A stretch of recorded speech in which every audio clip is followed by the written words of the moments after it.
When I was young, I went looking for gold in California. I never found enough to make me rich, but I did discover a beautiful part of the country. It was called the Stanislaus. The Stanislaus was like heaven on earth. It had bright green hills and deep forests where soft winds touched the trees. Other men, also looking for gold, had reached the Stanislaus Hills of California many years before I did. They had built a town in the valley with sidewalks and stores, banks and schools. They had also built pretty little houses for their families. At first they found a lot of gold in the Stanislaus Hills, but their good luck did not last. After a few years, the gold disappeared. By the time I reached the Stanislaus, all the people were gone too. Grass now grew in the streets, and the little houses were covered by wild rose bushes. Only the sound of insects filled the air as I walked through the empty town that summer day so long ago. Then I realized I was not alone after all. A man was smiling at me as he stood in front of one of the little houses. This house was not covered by wild rose bushes. A nice little garden in front of the house was full of blue and yellow flowers.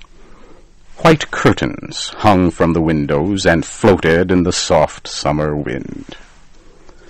Still smiling, the man opened the door of his house and motioned to me. I went inside and could not believe my eyes.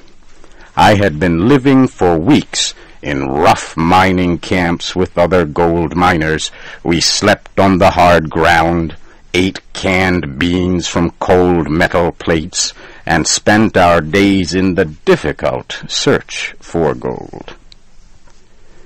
Here in this little house, my spirit seemed to come to life again. I saw a bright rug on the shining wooden floor. Pictures hung all around the room, and on little tables there were seashells, books, and china vases full of flowers. A woman had made this house into a home. The pleasure I felt in my heart must have shone on my face. The man read my thoughts. Yes, he smiled, it is all her work. Everything in this room has felt the touch of her hand. One of the pictures on the wall was not hanging straight. He noticed it and went to fix it. He stepped back several times to make sure the picture was really straight.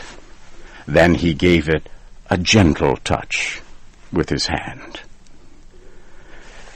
She always does that, he explained to me. It is like the finishing pat a mother gives her child's hair after she has brushed it. I have seen her fix all these things so often that I can do it just the way she does. I don't know why I do it. I just do it. As he talked, I realized there was something in this room that he wanted me to discover. I looked around. When my eyes reached a corner of the room near the fireplace, he broke into a happy laugh and rubbed his hands together. "That's it!" he cried out. "You have found it! I knew you would! It is her picture!"